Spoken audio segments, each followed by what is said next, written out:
So I don't know if you recall, but a few months ago I attempted to start my very own cult here at Vondelpeet Studios. And witnessing the collapse of that cult is still definitely one of the most traumatic things that I've ever had to deal with in my entire life. However, I thought I'd quickly tell a story about this experience where I was, I guess, somewhat connected to a cult without actually being connected to a cult. There was an old guy I used to work with, and I'd just moved back from Japan, and so he was talking about how he had spent time in Japan, and he asked me if I'd been to this beautiful town called Takayama in Japan, and I said, yeah, I have been there, it's a beautiful town. But because we were working next to each other all day, we were just sort of talking, and I brought up the fact that there's a crazy cult temple in this small town, and he didn't like me calling it a crazy, cult temple, and he actually wrote on this little sticker thing. He handed it to me, and on it said, I built that temple. And he started telling me it's not a cult, it's just a way of life. And I was a little bit shocked by all this. And he put his hand on my chest and talked about how in this way of life, this cult that he was part of, he didn't call it a cult,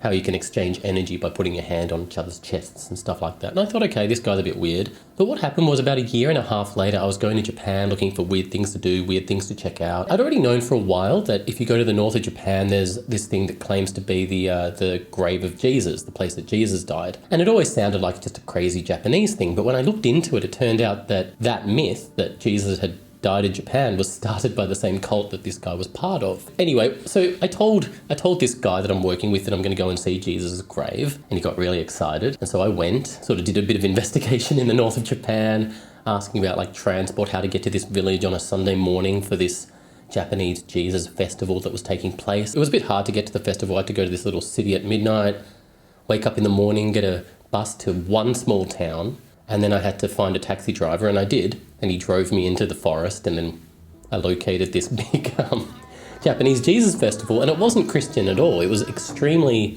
Japanese Shinto Buddhist. So it felt really pagan, because I grew up as a Catholic. So seeing Jesus' grave and all of these Shinto priests and women doing this chant around it felt really wrong in a great way. It was fantastic. So I'm filming everything, I start interviewing locals, and then I found this place called Kiristopu, which means Christ Stop, and they very quickly befriended me, gave me lunch.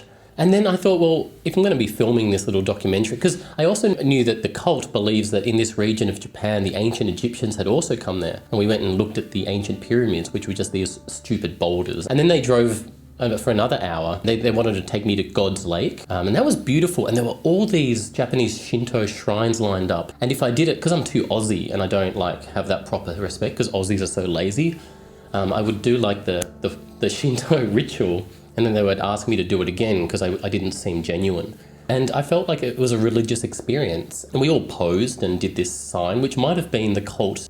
What I haven't told you is some of these locals, I later found out, were part of the cult. Maybe this sort of symbol we're all doing here is some sort of cult ritual, and maybe I've joined the cult when you look at this picture. It does look very much like I've joined a cult here.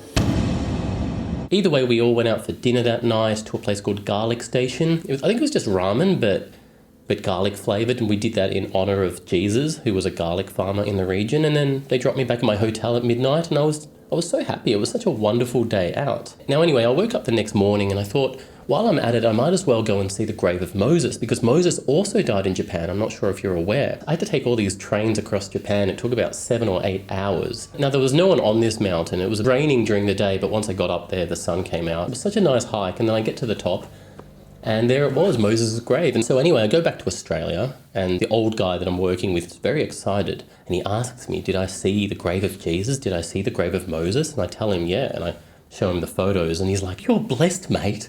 Don't you realise you're one of the only people in history who has seen the grave of Jesus and Moses?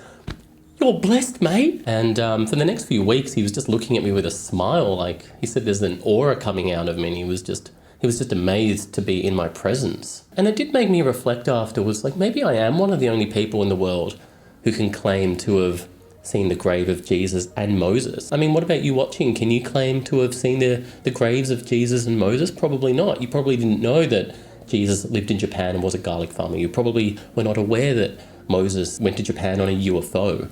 You probably didn't know any of that, but I'm here to tell you that it's all probably true. So anyway, let me know in the comments your thoughts, and I'll see you next time.